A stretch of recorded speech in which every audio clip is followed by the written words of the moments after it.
My dear pro-life friends, I have been among you for 5 years of the past 10 years that the March for Life has been on the public square, except, of course, for last year when we had to give our witness online.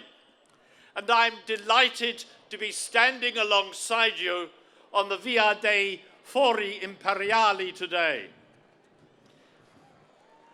I remember abortion being legalized in Italy 43 years ago.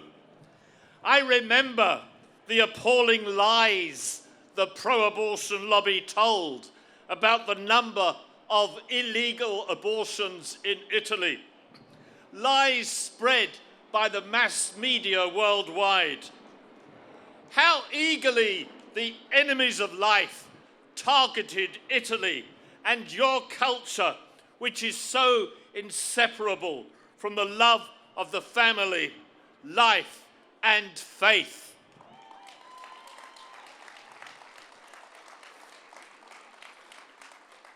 I have been involved in the pro-life movement at the national and international level for the past 47 years, and this year I will pass on my responsibilities to the next generation.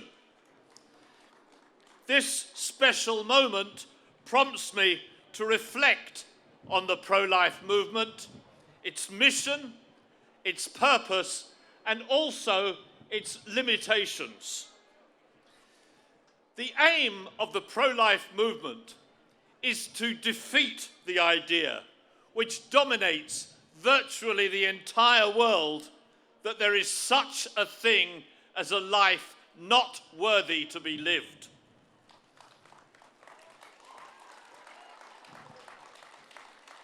The evils that we are fighting are rooted in a revolution, a rebellion against God and his church, a rebellion fueled by man's unruly passions, which makes him reject God's laws infallibly taught by the church.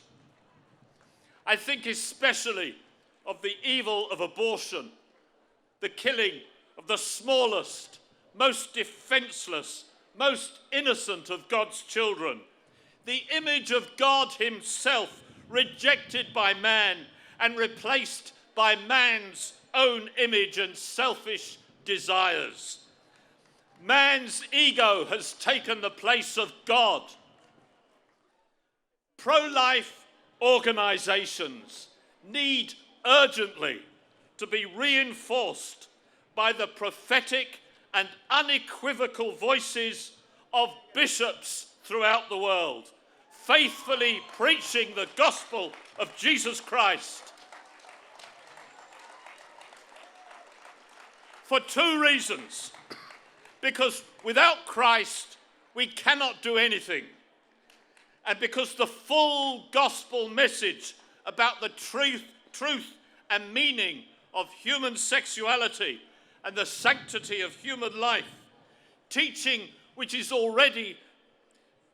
also part of the natural law written on human hearts, is nowhere more fully spelled out than in the teaching of the church. To my good pro-life colleagues who argue that we should keep the church out of the pro-life battle, I respectfully put a variation of St. Peter's question to our blessed Lord. To whom shall we go? The church has the message of eternal life.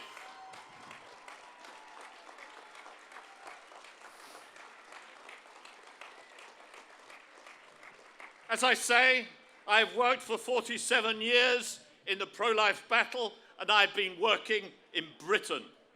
As you know, Britain is a Protestant country. Britain is also a country where the culture of death has taken centre stage. I heard the name Pippa Knight mentioned earlier, and we fought in the courts to defend her right to life. The the culture of death has taken centre stage, and Boris Johnson, a strongly pro-abortion Prime Minister, is in power. I believe that even in Britain, if we had one good bishop proclaiming the gospel of Jesus Christ, one good bishop proclaiming the truth about human sexuality, if we had one good bishops preaching and urging teachers and parents, urging parents, that is, to train young people in the virtue of chastity, teaching people about the cruelty and injustice of abortion. I believe this one good bishop could do more in 47 days to end abortion than I have done in 47 years.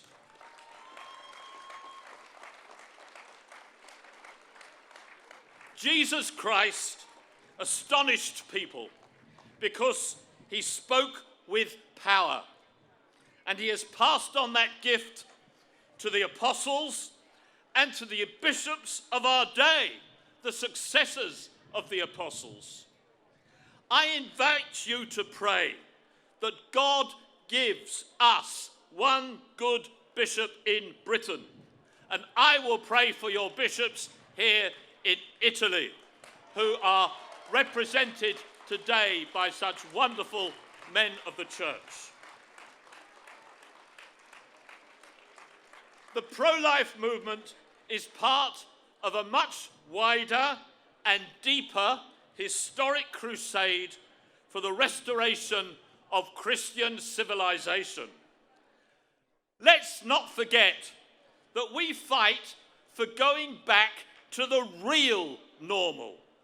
We are united in the fight to end abortion completely and in the restoration of a civilization where human life is valued without exception. It really is not normal to kill children in the womb.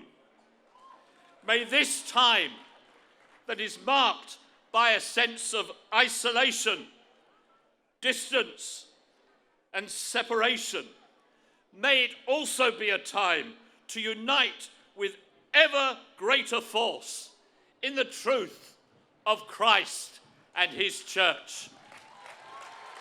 Thank you.